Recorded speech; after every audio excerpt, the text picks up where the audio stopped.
Friend claimed my girlfriend was on Tinder, so I joined to catch her, only to get caught myself and face chaos. My girlfriend and I are co-workers, and for the past 9 months, things have been going surprisingly smooth between us. No major fights or issues, at least until now. Yesterday, one of my friends, let's call him Scott, came up to me with this bizarre question: had my girlfriend and I broken up? I told him we were still together, wondering where on earth this was coming from. That's when Scott dropped a bombshell. He claimed he'd seen her with an account on Tinder. Instant alarm bells started ringing in my head. I needed to find out the truth, so Scott suggested I make my own Tinder profile and try to find her account myself. It felt like the only way I'd actually get answers, so I did it. I spent the entire night endlessly swiping, hoping to find her, but after hours I had nothing to show for my efforts. When I got to work the next morning, everything exploded in my face. My girlfriend immediately pulled me into an empty room at work, her expression stormy. Without a word, she shoved her phone at me, showing me a screenshot of my brand new Tinder account. She told me Scott had shown her my profile that morning, and now she was convinced I was the one cheating. My mind spun. I tried, desperately, to explain that I hadn't made the account for cheating, that there was a reason, but I didn't want to outright accuse her. My stammering explanations landed flat, and she looked like she was about to burst into tears before storming out and leaving work early. Now she won't respond to my calls or texts. I have no idea how things spun so completely out of control. Why would Scott show her my Tinder profile and tell her I'm cheating when he knows the only reason I went on Tinder was because of what he told me? Am I being set up here, or is this just the world's worst misunderstanding? I feel like my relationship could be over, and I just want to fix things before everything is ruined. Lately, I've been sleeping in my sister's 21F room on an air mattress, because my deadbeat uncle is snoring away in my room. He's staying with us for a while, trying to get back on his feet financially, and I just couldn't take it any longer, so the air mattress it is. My sister and I now have this weird roommate situation, and our routines couldn't be more different. I'm a total night owl, always up late on my computer, which drives her nuts. But now we're at each other's throats over something completely unexpected: a blanket we got from our grandma last Christmas. It was a joint gift, supposedly for both of us, but when I opened it and saw that it was just a blanket, I shrugged and told my sister she could have it. Honestly, I never thought about it again until last night. While she was in the bathroom, I caught sight of the thing at the end of her bed, and curiosity got the better of me. I tried it. Instantly, I realized, this was hands down the coziest, warmest, fluffiest blanket I'd ever touched. With temperatures dropping, this was exactly what I needed. But the moment my sister walked back in, she claimed it as hers, reminding me that I'd said she could have it. I thought we could share, seeing as it was meant for both of us, but she wouldn't budge. Last night, she slept with it, and today, I decided to make my move. I wrapped it around myself while playing Among Us, sipping hot chocolate, and basking in its warmth when the weather outside was cold and dreary. Predictably, my sister stormed in, eyes blazing. She tried to snatch the blanket off me, but I bolted. She chased me around the house, both of us yelling, until I locked myself in the bathroom. The chaos reached its peak when our mom got involved. She screamed at us for a solid 10 minutes about acting like adults and how we're both crazy. Then, she took the blanket and said we'd lost it for a whole week. I can't help but wonder, am I the bad guy here for expecting my sister to share the blanket? Grandma gave it to both of us, after all. Mom will never understand. She's basically the real-life Lois from Malcolm in the Middle. No matter what, she's always finding something to complain about. Earlier today, my dad and uncle beckoned me over with a mischievous grin, their mission clear. They were making a secret run to Walmart for leftover Halloween candy. I was all in, especially with my monstrous sweet tooth. Mom recently put us all on this ridiculous diet because of my dad's blood pressure, so any chance at contraband sugar was a lifeline. We went, bought a mountain of Halloween candy on clearance, and devoured it in the car right there in the parking lot, 3 grinning fugitives cramming chocolate and gummies into our mouths before heading home. The feeling was amazing. But as soon as we walked in, laughter still echoing, Mom gave us a look. She's always suspicious if anyone but her is having fun. She's an expert in both suspicion and interrogation, and her secret weapon in these situations is my uncle, who can't lie to save his life. Under her withering cross-examination, he spilled everything. Mom immediately raided the car, found the remaining candy, and confiscated it. She sent my uncle and me to our rooms. His is mine, and mine is currently my sister's room, thanks to our unwanted guest, and tore into my dad for his blood pressure. But her real revenge wasn't over. She called all her friends over and suddenly the living room was swarming with cackling women, bottles of wine, and cheesy Lifetime Christmas movies on our gigantic TV, the one my dad, uncle, and I had planned to use to watch Sunday Night Football. We're Dallas fans.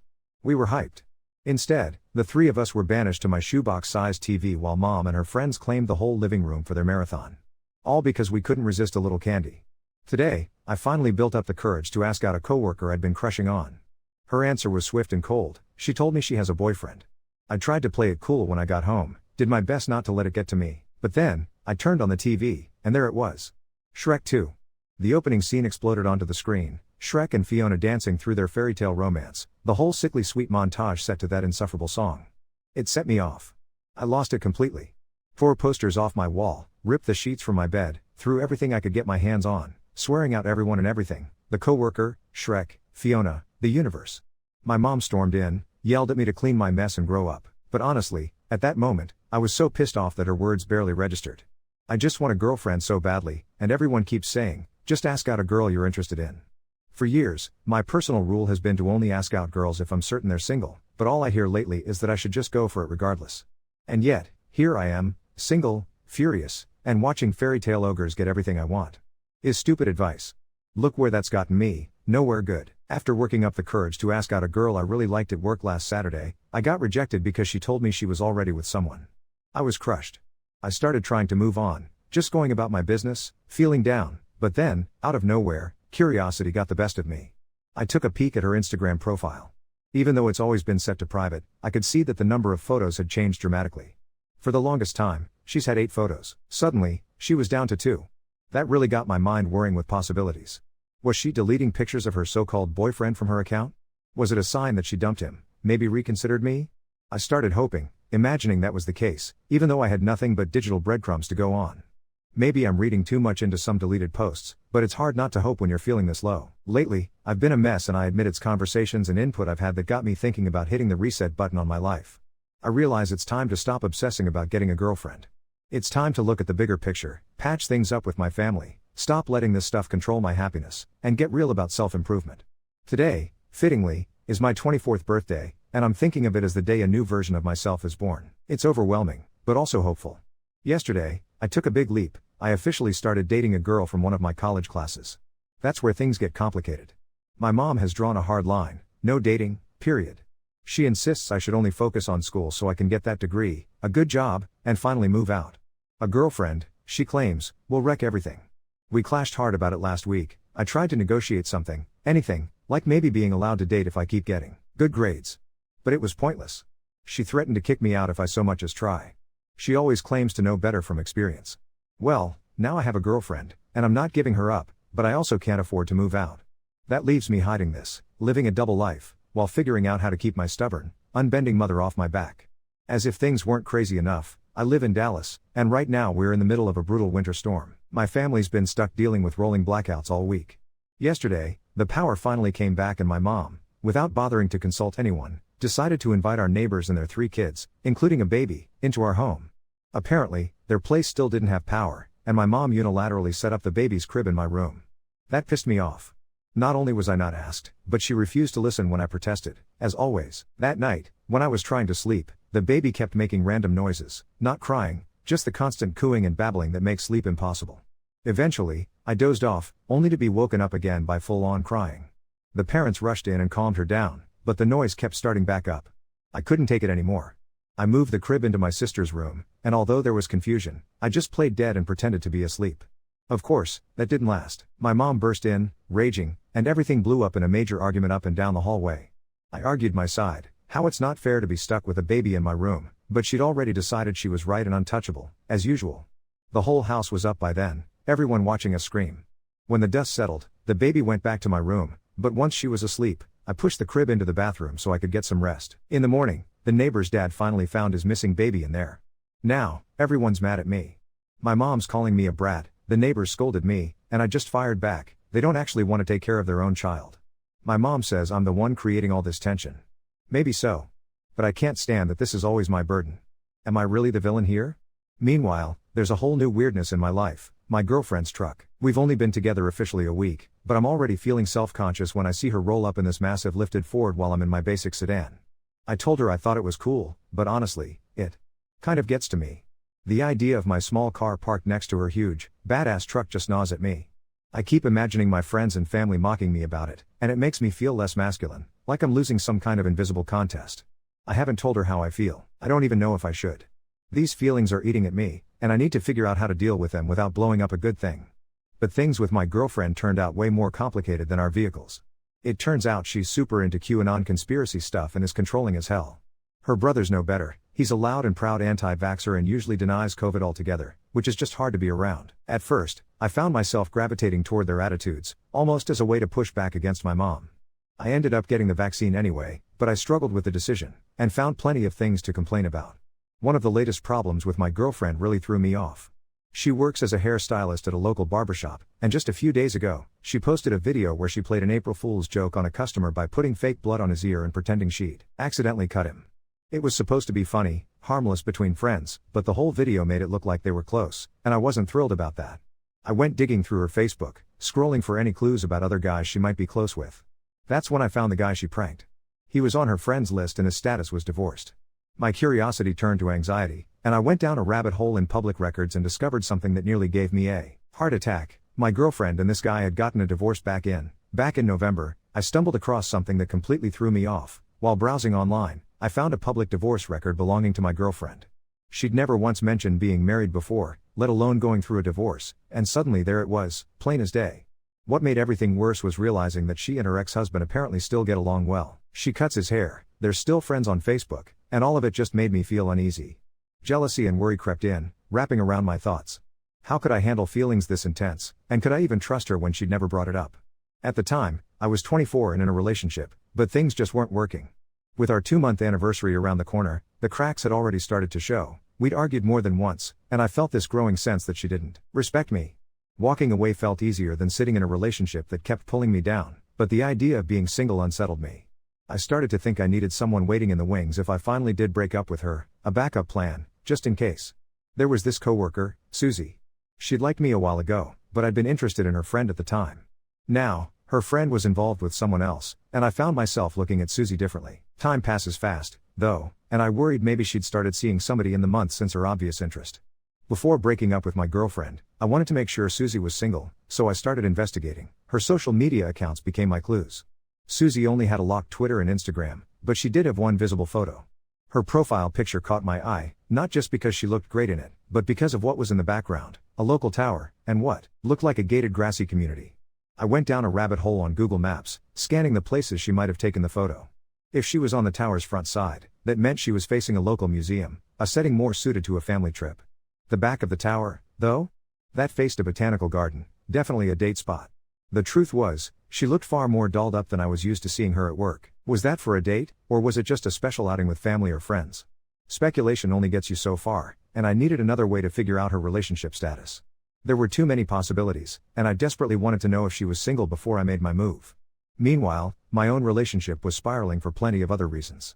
I'd been dating this girl for just over 2 months, and things had soured quickly. Not only was she emotionally abusive and subscribing to a host of conspiracy theories, she also held openly racist views that I couldn't ignore.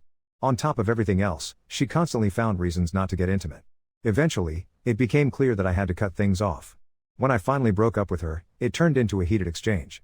She shouted at me, insisting I was making a mistake, and the argument escalated. In the heat of the moment, I lashed out and said something cruel about her ending up in foster care, that her parents must have known what kind of person she'd become and didn't love her enough to keep her.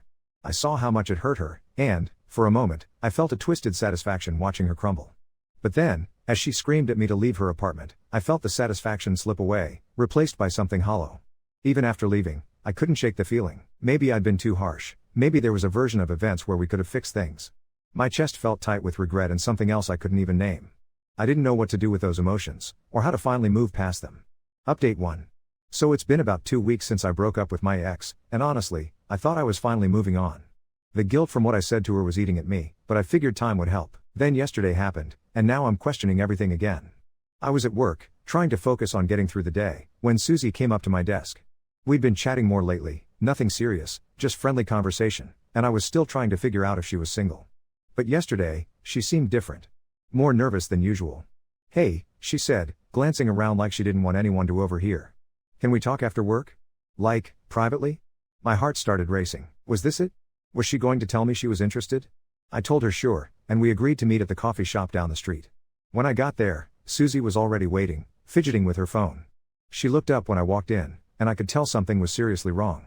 "I need to tell you something," she started, "and I don't really know how to say this, but your ex came to see me." I felt my stomach drop. "What do you mean she came to see you?" Turns out, my ex had somehow figured out that I was interested in Susie. She'd shown up at Susie's apartment 3 days ago. Apparently she'd gotten the address from someone at work, and told her everything. Not just about our breakup, but what I'd said about the foster care thing. She painted me as this cruel, manipulative guy who was already lining up his next victim before he'd even ended things with her. She was crying, Susie said, stirring her coffee without drinking it. She seemed really hurt, and she kept saying you were going to do the same thing to me. That you're the type of guy who gets bored and just destroys people. I tried to explain my side, but how do you defend saying something that awful?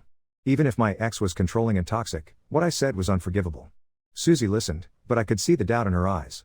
Then she dropped the real bombshell. There's something else, she said.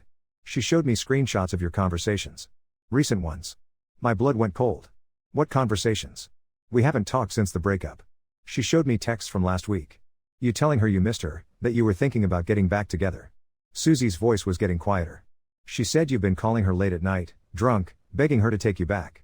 I stared at her, completely stunned. Susie, I swear on my life, I haven't contacted her once since we broke up. Those texts. They're not real. But even as I said it, I could see Susie didn't believe me. Why would she? From her perspective, my ex had shown up with proof that I was playing both of them. The worst part is, now I'm wondering if my ex is planning something bigger. She knows where I work, she found out about Susie, she's apparently skilled at faking text messages. What else is she capable of? I went home that night feeling paranoid and defeated. Then this morning, I got a call from Scott, remember him? The guy who started the whole Tinder mess months ago? Turns out he'd been talking to my ex. She'd reached out to him on social media, asking questions about me, wanting to know if I was seeing anyone new. Dude, Scott said, she's asking really specific stuff. Like, where you hang out, what your schedule is. It's getting weird. Now I'm sitting here wondering if I should be worried about my safety, or if this is just her way of getting revenge for what I said. Either way, I feel like I'm being watched. Yesterday I could have sworn I saw her car in the parking lot at work, but when I looked again, it was gone. Susie hasn't talked to me since our coffee meeting. I don't blame her. From her perspective, I'm either a liar or I'm genuinely being stalked by my ex. Neither option makes me look like good boyfriend material. I keep thinking I should go to the police, but what would I even tell them? That my ex is telling people things about me and maybe following me around? It's not like she's threatened me directly. But honestly, I'm starting to get scared. And I have no idea what her endgame is. Update 2. I thought things couldn't get worse after my last update, but I was dead wrong. It's been 3 weeks since Susie and I had that coffee shop conversation, and my ex has officially crossed every line imaginable. Last Monday, I was getting ready for work when I noticed something off about my car. The passenger side mirror was tilted at a weird angle, and there were muddy footprints on the hood. At first, I figured it was just neighborhood kids messing around, but then I found a folded piece of paper tucked under my windshield wiper. It was a photocopy of a text conversation, supposedly between me and some random number, where I was talking about how much I regretted breaking up with her and how I was planning to make things right. The texts were dated from 2 days earlier. I've never seen that number before in my life. But here's the thing that made my blood run cold. The conversation mentioned specific details about my daily routine. What time I leave for work, which grocery store I go to, even what I ordered at a restaurant last Thursday. Someone has definitely been watching me. I called Scott immediately, and he dropped another bombshell. Apparently, my ex had contacted him again, but this time she was asking about my family. She wanted to know where my sister worked, what my mom's schedule was like, even asked about our neighbors. Scott said he told her nothing, but the fact that she's expanding her focus beyond just me is terrifying. Then Wednesday happened, and everything went to hell.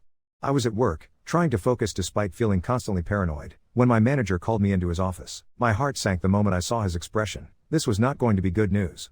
We need to talk about a complaint that was filed against you, he said, sliding a folder across his desk. Inside was a formal HR complaint signed by none other than Susie. The allegations were devastating: inappropriate workplace behavior, harassment, making her feel unsafe, creating a hostile work environment.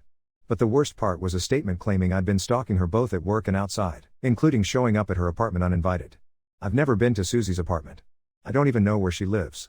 This is completely fabricated, I told my manager, but I could see the doubt in his eyes.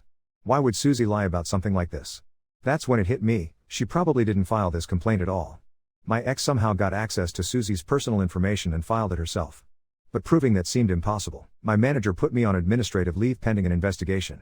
Walking out of that building, knowing all my coworkers were probably watching and wondering what I'd done, was one of the most humiliating moments of my life.